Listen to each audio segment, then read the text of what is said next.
Oh, let me tell you something. Busting makes me feel good.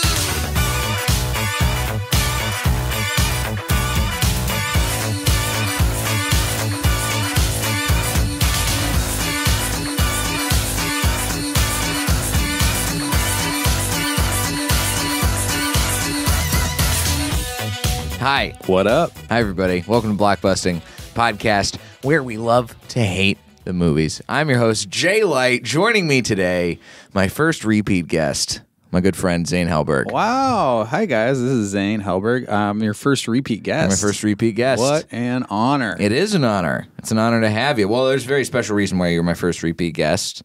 Well, before we even get to the very end plugs, you got a new album out, buddy. I do got a new album out. It's Zane Helberg Live from Rehab, plugging right at the top. Why not? Why not? That's how we do it around these parts whenever we have a repeat guest. And since you're the first and only one, I got to set a precedent. There you go.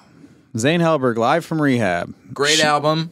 Zane is a very fun performer, and that album was recorded at an actual rehab facility, right? Yes, it was. Oh, man.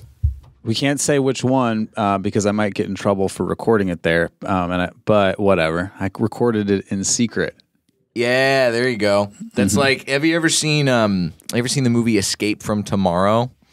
No. That was a movie that was recorded in secret at Disneyland and Disney World. Oh, really? Mm-hmm. There's just something you get a little extra bit of, a little flair and pizzazz from recording something in secret and putting it out. Well, here's the thing. I was recording it. I had no idea that it was going to come out so well. And when I went back and listened to the recordings, I was like, oh, this can be an album. So we made an album out of it. Here we are. We got an album out of it. So not only was I recording it in secret at the facility, I was recording it in secret from myself, too. I had no idea I was recording an album. And then all of a sudden, guess what? It's good enough. There you go. Now, the album you just put out, again, Live from Rehab, available wherever you get your albums, streaming, downloading, all that good stuff. Yeah. That was made in secret. Something that was not made in secret, your hatred of this movie that you've come to talk about with me today. Oh, Mandy. Mandy. What a shame, this movie. What a shame that you hate this movie. This movie's great. I don't get anything about this movie. I don't like that it's all red. Here's the thing. I love Nicolas Cage. I'm a big Nicolas Cage fan, both ironically and seriously. Mm-hmm. I love being a Nick Cage fan for the joke of it, and I also really love all of his performances. Like I grew up on The Rock. I grew up on Con Air, on Face Off, the Leaving Las Vegas. Yeah. Oscar Academy Award winner for Leaving Las Vegas. 90s Nicolas Cage is incredible, and he's very much 90s Nicolas Cage in this movie. Oh, for sure he is. And then the woman... Andrea Riseborough. Incredible actress. Mm-hmm. Incredible. She's great in this. She's fantastic. The titular Mandy. Exactly, the titular Mandy. But it feels like one of the many problems I have with this movie is that it feels like I don't know. I don't want to be mean, but it's just like... Be mean. That's the whole point of the show, Zane. Oh, God. I know it's the whole point of the show, but this movie is so bad it feels like a waste of time to even be mean about it. The color, like it was red. Why was it red the whole time? Why? Why was everything red the whole time? I don't know. Can you think of a reason? No. Okay, that's one thing. But this is so annoying. It's like so annoying. It's like it's like a stylistic choice. When I was 17, I took my first film class in high school. Okay, and I made a movie, like a horror style movie that it was like very much like a Mandy type of movie. It made no sense. It was grotesque and weird for seemingly. It seemed like there was a reason, but you couldn't figure it out. Mm-hmm. There was a bunch of weird colors because I thought it would be cool. And in the end, people were like, you know what? You should probably like go to film school or like work on some productions to kind of figure out how to do this for real. And this movie really reminded me of that. Hold on. So let me replay how I interpreted what you just said. You made a thing that had very similar qualities to Mandy. Yes. Which people then told you should go to film school or work on productions to see how this is done. You took that as some sort of a criticism, and it sounds like you took that poorly. Oh, well, no, whether I took it poorly or not doesn't matter, but it was like, that was the reaction people had.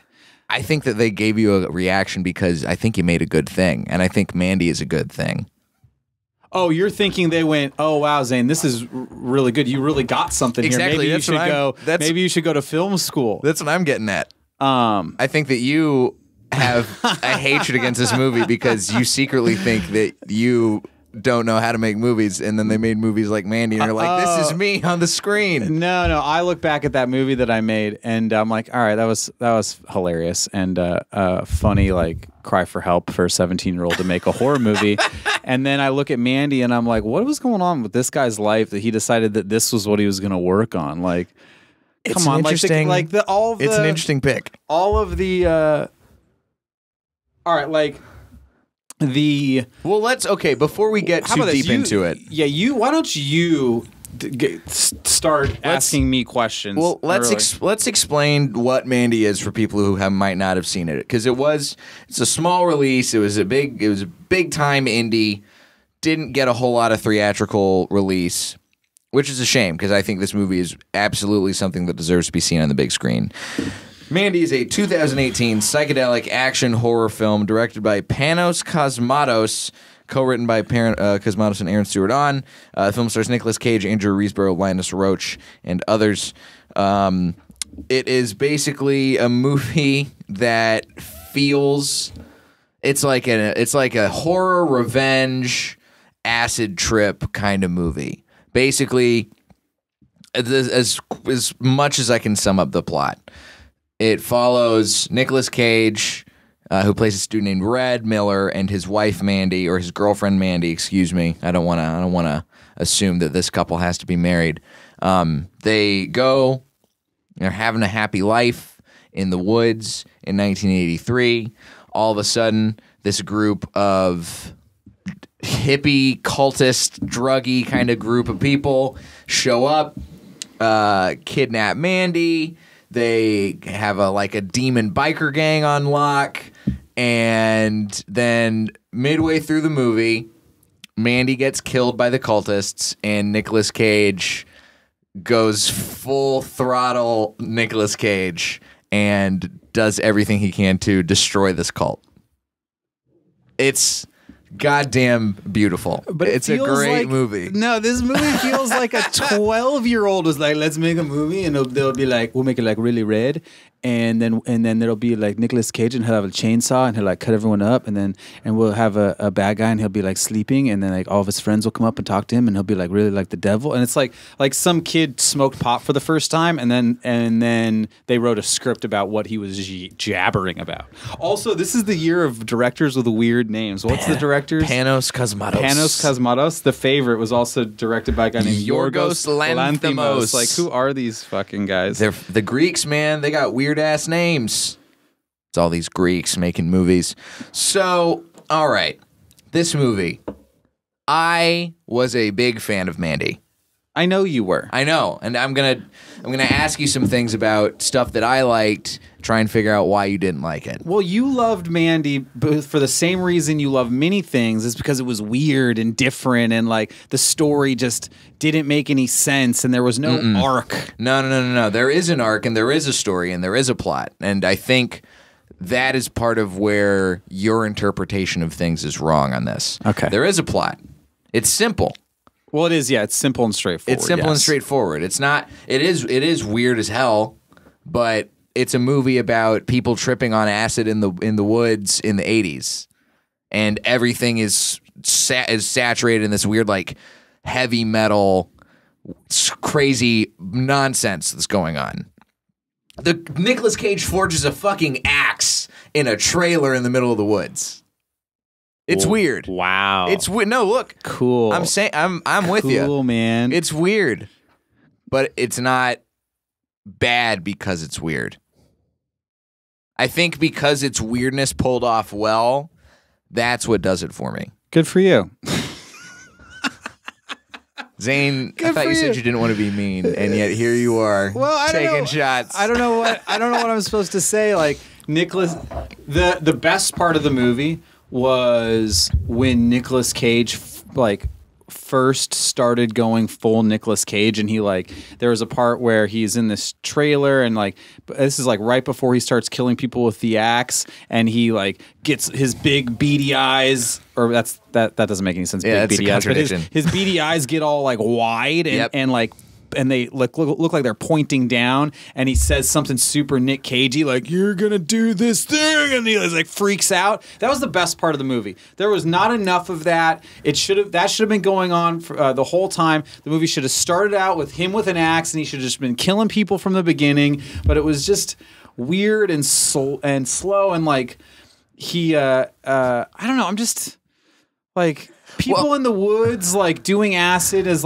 in some sort of death cult where then they do acid and then they decide to kidnap people, and then there's the guy standing there naked and his little wieners out. I mean, Andrew Cult leaders Riseborough love to have little wieners. Andrew Riseborough laughing at the cult leader's tiny wiener. Jeremiah Sand. Oh, second best part of the movie. That is one of my favorite parts of this movie.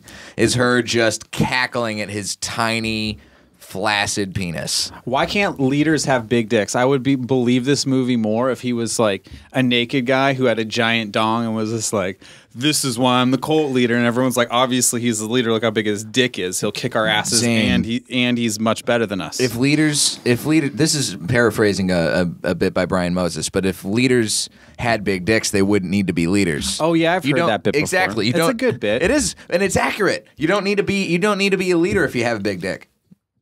You don't. No.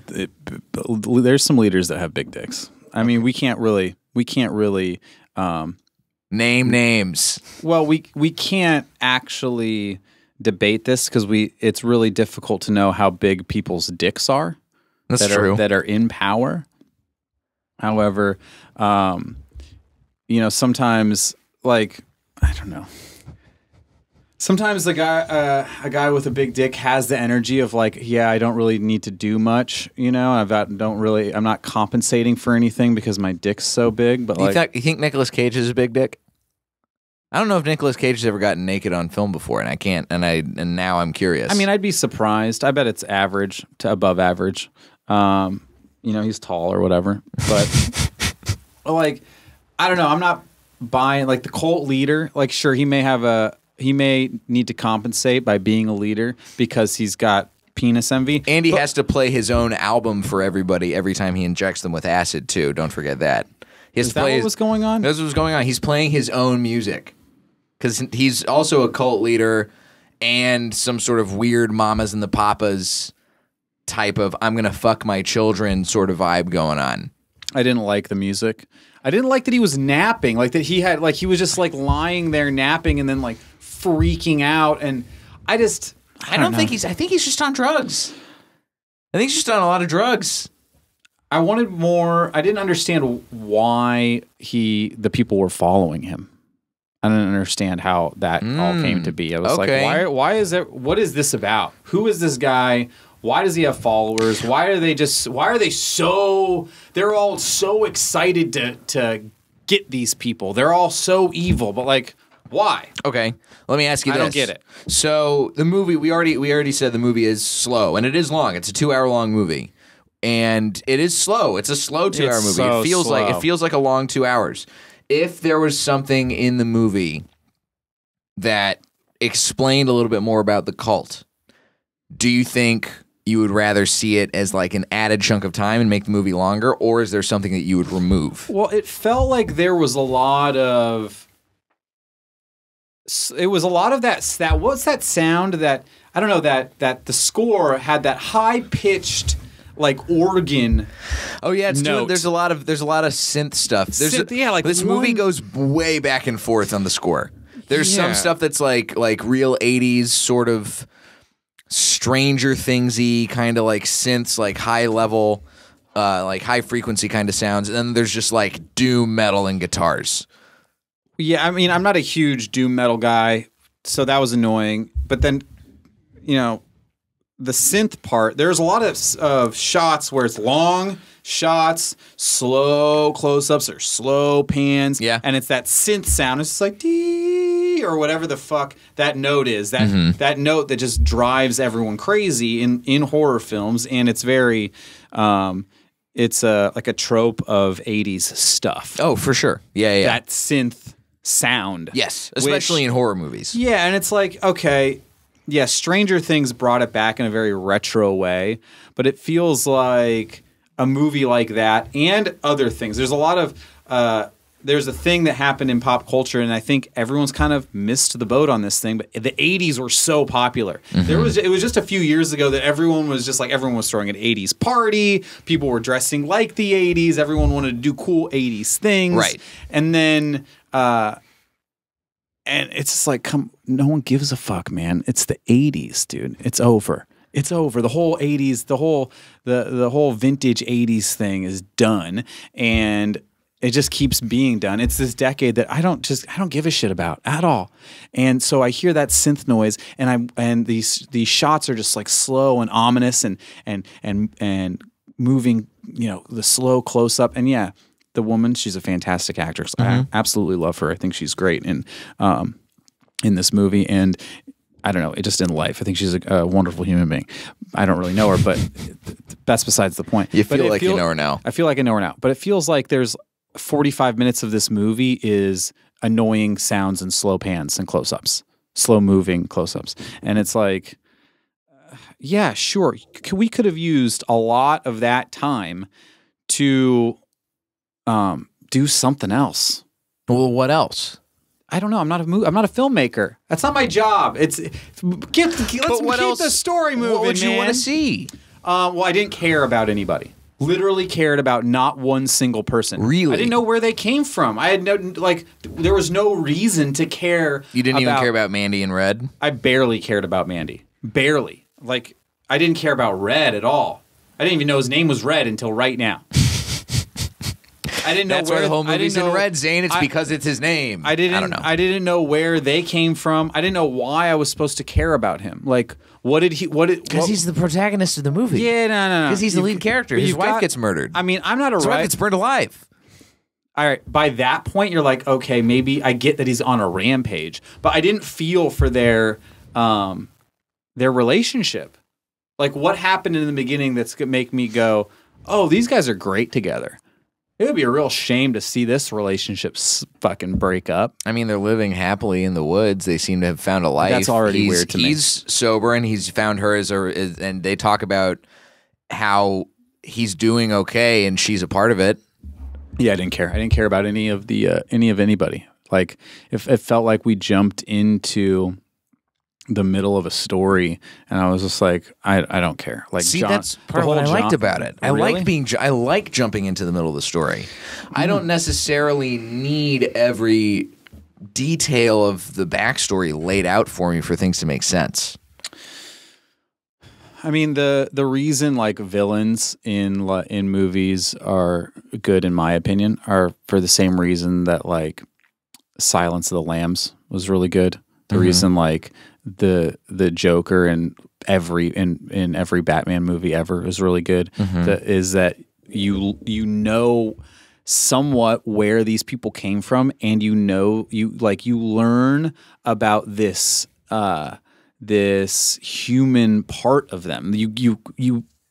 It's impossible not to feel for Hannibal Lecter and feel for Heath Ledger, and even fucking Thanos in Avengers. Like, you feel for these villains because you get to see a bit of what's going on in their head. And in Mandy, it's just like, which happens in a lot of movies, it's like you just kind of show up and Jonathan's high, he's the cult leader, and he's angry and doing acid, and I didn't care. Okay, well let me throw this at you then.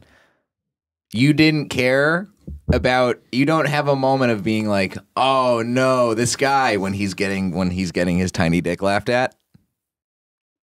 You don't see that as some sort of a moment? I didn't feel... No, that felt like her... that felt like her really, as a character, using whatever she could to take her power back. Because she was put in this situation where she's fucked. Right. And she's at the whim of all of these people. And she's trapped. And, for example, in A Clockwork Orange, it's exactly the same thing happened, right? Mm-hmm. In a different way. But Malcolm McDowell is put into the hospital. Right. He goes through all of that trauma. And then after all that's over, I think he's in he might be in a straitjacket. He's in a hospital bed. Yeah. And the doctor comes in and he asks him to feed him, right? Mm-hmm. So he's being fed and he's opening his mouth and taking these bites. Right. And chewing and chewing and chewing and then swallowing and then opening his mouth as to say, like, you have to feed me now. So right.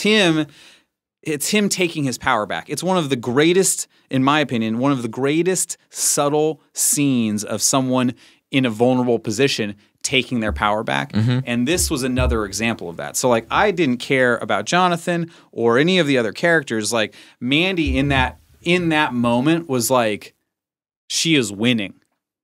She was winning by tearing this guy down at the same way you can tear any guy down. Mm-hmm. You laugh at any guy's dick. Doesn't matter how big it is. Your dick could be wrapping around the fucking corner of the building. It could be. You could have a telescoping dick. You could have a boa constrictor. Yeah, exactly. There could be 40 guys hoisting your dick up like it's like firemen with a hose. Exactly. And if someone laughs at it, no matter who you are, you feel like shit. You feel worthless and less than. And so that was her moment, And again, like, her performance and her character was awesome. But that was like literally the only thing in the movie that I cared about. I didn't care that I guess I kind of cared that she died at some point, but I would have even liked if the movie opened up with her getting kidnapped and you learning more about her as she got as she was already being kidnapped. I don't know. I was just like, the whole thing was a mess. It was just a mess. Let's talk Nicolas Cage. Nicolas Cage is a very important part of this movie. Obviously, I don't think the movie could work without Nicolas Cage as Red. Okay. I have a hard time picturing this movie working without Nicolas Cage putting on this crazy performance. Okay. Well, in my opinion, it didn't work. So, well, that's why I want to ask you, as a fan of especially of like 90s wacko serial like crazy Nicolas Cage. You say that this is the kind of performance he's putting on this movie, right? But what about his performance in this did you not like? Made it not work? Oh, well, no, he was fine. He was great. But there was just not enough of him. There was not enough of him being Nick Cage. It was too actiony. He gets a whole 2 hours. An hour out of 2 hours is all Nick Cage. Yeah, but it's like there wasn't enough of. Okay, this movie could have been campier. Could have had more dialogue. Yeah, there's not a lot of dialogue. There's not a lot of fucking dialogue. And Nick Cage is best when he's talking and saying hilarious, cliche 90s type lines. Those are the best things. That's the greatest stuff is him talking because he's so ridiculous. And yeah, sure, he did some, he was cool doing like some action stuff and like some killing, but I mean, who doesn't love watching Nicolas Cage have a good chainsaw fight?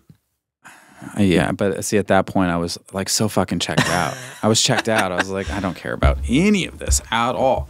And the noise of the movie and the sounds and the heavy metalness and the fact that it was all red, like it just took me out of it from the beginning, and it didn't help me. Like there was people, in my opinion, and what I've heard is that people loved this movie and were stunned by it. They were awestruck by this thing that was Mandy. Right. And I guess if you are one of those people, then yeah, the red, the symbolism of the red and the slow shots and all of the noise and music, like that's gonna help this. That's helping your case as to why this is a good movie. Right. But for the exact same reasons people love it, those are the reasons I'm like, this movie's bullshit. So you think this movie's up its own ass? I don't think this movie has an ass. It doesn't. It can't even put its head up anything. No, I don't think it's I mean, I don't think it's pretentious because I just think it's dumb. I don't even think like. I just don't get it. I don't get any of it. And I'm sure that I don't know what else the guy's done. I'm sure he's done some cool stuff. He's only done one other movie. What was it? It's called Beyond the Black Rainbow. It was made in 2010. 9 years ago now. 8 years since the last movie. And it's a weird sci-fi horror movie. I've never seen it, but it's sort of in that same stylistic vein. You know, very heavily stylized, a lot of influence from the 80s, obviously. It seems there's a lot of like psychedelic and psychic stuff going on. It's not shot in all red. It's not that heavily saturated, but it's definitely in the same kind of vein as Mandy as far as stylistically. Right. So, I mean, he made a very niche movie. He did. He made a movie for what seems like a very, very, very small group of people. I'm just definitely not one of them. You know, it's like, it's not that to say that it's a bad movie. It's just, it's not like, your cup of tea. Who am I to say what is or isn't a bad movie? You know, I admittedly love superhero movies. Mm-hmm. In my top 5, The Matrix and Lord of the Rings are in my top 5 favorite movies of all time. Zane. And that's because I respect story and I respect the hero's journey. Now, and that's probably, you love watching backstory. And with superhero movies, it's nothing but backstory. You get all kinds of stuff. Big backstory guy. Now, Nick Cage does go through quite the journey. Mm-hmm. That's that. You know, now that I think about it, that is probably the old school straight structured storytelling. Nick Cage's character does he does definitely have to adapt and overcome in the way a good hero should. So that's cool. I respect that. It's great. But like, that's what the movie is. That's, in my opinion, should be the focus of the movie. And I feel like shots and score, music, colors, vibe, style, whatever you want to call it, mm-hmm. I feel like everything should be in service to the story structure and the characters, and it's kind of the other way around. Like, you know, it's like, you know, here we've got this story going on, and you know, it feels like the director wanted the main character to be the cinematography. Yeah, I mean, you know what? You're not wrong. I can't disagree with that. I think that this movie is definitely, you're right, it has a very niche audience that it's appealing to. And this movie is art house with a capital A, for sure. Yeah. It's the kind of movie that I could see being projected at an art museum.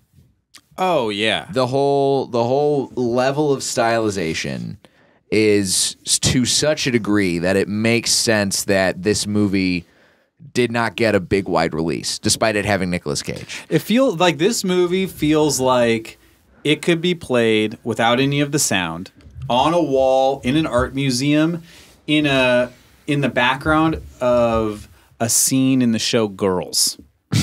Yeah, it does. You know, like Lena Dunham would buy the rights to this movie just so she could broadcast like Lena Dunham's while she has sex in a dumpster. Goes to meet a guy on a date at some weird art house thing, and without subtly in the background, Mandy's playing on the wall, you know, and no one's watching it. It's just like, it's just part of the scene. It's like, that's the kind of vibe that I get from this movie, and it's just like, you know what I appreciate about this movie though is that it's not subtle. This movie takes it's. I mean, you're right. When you said earlier, it's like a 12-year-old's idea of a cool movie. Yeah, it's not subtle. No. When I was 12, I didn't give a fuck about subtlety. No, it's not subtle. But it's shot subtly. Like there's so much slow. Not really. There's a lot of stuff going on. It's shot slowly, and there's a lot of very. I wouldn't say subtle. I would just say composed.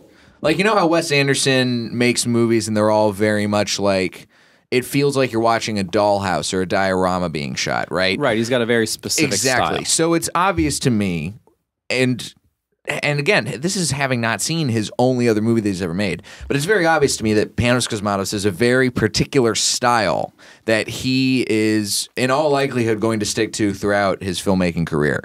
But that style is not for everyone, just like Wes Anderson's not for everyone. True. This movie's heavily, heavily stylized. It is heavily, heavily stylized. And no, Wes Anderson is not for everyone. However, Wes Anderson's he's like kind of fun a little bit. You know? Mandy's kind of fun. Mandy's more than kind of fun.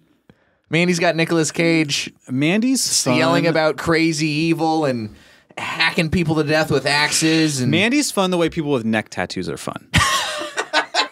You know, they're cool maybe on a Friday night, but like after a couple days with them, you're like, yo, can we stop doing cocaine like for 1 second? You know, I'm 34 years old. I did this. It's like, why does this have to be my lifestyle? You know, and that's what Mandy is. Mandy is a guy with a neck tattoo who's been doing cocaine for 15 years and or like always knows where to get it. Right. At the very least, I mean, or has some, is always like, if you run out of coke, doing a little tutor on a Tuesday night. He's just got his little cocaine vial with him at all times. Mm-hmm. He's got cocaine. And he's like not a cokehead. He's constantly vaping. He's not a cokehead. He doesn't have a drug problem. He just does drugs. Doesn't everybody? He's only allowed to see his kid once a month. Right. And the kid's probably named Mandy. Right. Like he wants to see the kid more, but you know, there's issues with it. He doesn't really talk about it. Right, of course not. Like he's got a girlfriend. You know, no one really talks about his old life that he used to have, where he was a stockbroker or the GM of a car dealership. But like that part's over now. Now he DJs and does coke on Tuesdays, and that's what we call the glow up, folks. Man, Mandy, it's a movie that I think people should see. And I can understand why they might not like it. I understand why you don't like it. I totally understand why you don't like it. I mean, yeah, see it. See the movie. I think you got to see this one and make your own opinions. It's available. It's available on Amazon. Watch it on the biggest screen you can. Oh, it's available. Watch it turned up as loud as you can. It's one of those kind of movies. You know what? I don't do drugs, but if I did, I would eat mushrooms and watch this movie. Oh, dude, me too. If I still did drugs, I would do all of the drugs and watch this movie. Oh yeah, if I could see that being a thing. I could see that being like getting a bunch of people together and being like, all right, we're gonna eat mushrooms and watch Mandy and it's gonna be crazy, and then by the end of the movie everyone's terrified and like a couple people have run out into the street and never to return. And then the next day you're like, oh, then from that point for the rest of your lives, you and a group of friends can have the story of that night you did mushrooms and watched Mandy, and you lost two of your buddies. Friends. You lost two friends. And the delivery guy showed up with a pizza and you couldn't pay him. And it was like you didn't know you had money in your hand. You didn't know whether it was ones or 20s, and you don't know how much money you gave him. You wrote him a blank check or something like that and watched Mandy on mushrooms. Like that's the kind of vibe I get, you know? Someone might like try to jump out of a window in the middle of the movie or something like that. Yeah, I can see that happening. This is definitely that kind of movie. It's the kind of movie where you're going to try and arm yourself up to fight against demons after watching this movie. Like, remember the phase when everybody was making their zombie survival kits when all the zombie movies were coming out in like the mid to late 2000s, and everyone was like obsessed with how they're going to fend off in the zombie apocalypse? I was so certain that that when 2012 hit, you remember the 2012 phenomenon of like, oh, that's when the world's going to end, and all these people were talking about survival and like the end of the world and what you're going to do. I so badly wanted to I was too young and poor and, you know, not from anything to be able to do this or put this together, but I wanted to put together like some end of the world survival kits and sell those online. It's not a bad idea. Well, there was a bunch. People were buying that shit. You know, so like this is like the new version of that is like watch Mandy and prepare for a mushroom revolution and fight against the demon bikers. Fight against the demon bikers. Well, you got to go watch this movie for yourself, guys. That's all I'm going to say. And I will, and I'm glad that we were able to talk about this movie, and I can get an understanding of why you don't like it. I mean, this is fun. This is fun. You know, the thing that always makes me a little nervous is being, claiming to be creative and to be an artist, and then coming here and shitting on something artistic, because it's like, the dude completed something. Mm-hmm. and did exactly what he wanted to do, and there are people who love it, and it just wasn't my cup of tea. I mean, honestly. It's got a 92% on Rotten Tomatoes. Zane's one of those 8 with a tomato thrown it straight at the screen. Yeah. When it comes to tomatoes, like if you have more than 90% tomatoes from critics, I'm not fucking not buying it. Look at the other stuff that's got 97. Green Book. I was in Green Book. Does Green Book have a 90-something in Rotten Tomatoes? 90-something Rotten Tomatoes. There's a bunch of stuff. Oh my God. I don't even want to watch Green Book. And now I have to because it got nominated for all the Oscars. Phantom Thread's good. Phantom Thread is worth a watch. Phantom Thread was so boring but so compelling. Yes. Well, there's like a lot of movies too. Right, like The Favorite, like that movie Silence. I never saw that. That's the Leo DiCaprio. No, not Leo DiCaprio. Martin Scorsese, right? And Adam Driver and there's certain somebody else. Movies that are so boring but so compelling, and I just can't look away. And they always have like 97% on Rotten Tomatoes from critics, and then like 65% from fans. I love that to see that. I love when a movie has like top tier ratings from critics, and then the fans give it like a 65 or a 75. Yeah. It's like, all right, this movie's garbage. And then there's some movies where the critics will give it like a 35% and fans will give it like a 65, 70. It's like, oh, this movie must be pretty good. Mm-hmm. That's why, I mean, I really rarely read movie reviews anymore now. And that's the other thing. The inflation of movie reviews is crazy. I'm not to go off on too much of a tangent here, but have you noticed the way that people look at movies now? And the people look at not even just movies, but reviewing video games and stuff, where everything has to be like an A- or a B+, and that's like that's a normal good movie, and if you're lower than that, then that is a very bad movie, and that's not the way that grades work. That's not the way that grades should work. I know. Let a movie be kind of middle of the road and give it a 50, because that's what that means. 50% is average. Well, if we're talking about grades, 50% is failing. That's also stupid. That's so stupid. Well, if I ask you 10 questions and you get only 5 of them right, that means you don't have a strong grasp of the subject we're talking about. I don't disagree with you on that. If you get a 9 out of 10, you have a solid grasp of what we're talking about. I have an exceptional grasp. It's not solid. You have an exceptional grasp. That's the thing. I would argue that 5 is okay. Obviously, room for improvement, because you're only getting halfway there. 6 or 7, that's solid. I mean, when it comes to reviews, anything above 65, I'm like, okay, I'm going to go see this movie and expect that I'm going to thoroughly enjoy it without it having to be the best movie. I'm with you on that. I would say the sweet spot, the honest sweet spot in a movie for a movie review is like 85 to 89%. That's so inflated. But that's because enough people love it, but then there's enough people who don't like it. Like you can bet that a movie that's got an 85%, it pissed off a couple people. And I really like a movie that polarizes slightly in that direction. But a movie that's got 95, I'm not buying it. If everyone fucking likes this movie, there's something political. There's something political going on that's like for the same reason that like that everyone likes Jeff Goldblum. It's because it's cool to like Jeff Goldblum right now. Yeah. Because he's just in. So like if you if you don't like Jeff Goldblum, you're a fucking asshole for some reason. Right, of course. And Well, like, how come you don't want to hang out with this quirky man who plays jazz piano? Exactly. Like he's having a moment. So like I feel that culturally, when a movie gets high 90s, it has nothing to do with the movie at that point. It's like if you don't agree with us, then you're wrong type of scenario. Gotcha. You know, and people are jumping on the bandwagon. I don't want to, get myself in any hot water for naming movies. Because here's the thing: I could name a couple movies that have high. Oh, I could name some movies that percentages. got nominated for Best Picture at the Oscars this year. I'm not going to do that. I support. I support. Zane all wants the to movies. continue working. I mean, we support already all the named movies. Green Book. You don't got to worry about that one. I didn't haven't like the seen score. it, so I don't know. The score was condescending.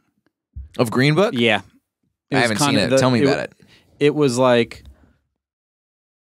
It was campy. The whole thing. It was very like the whole thing was like spoon feeding you this story. The story itself was great, whatever. But like it felt very. Here's the thing I hear about it, and tell me if you think this is accurate. It's a movie about race made for white people.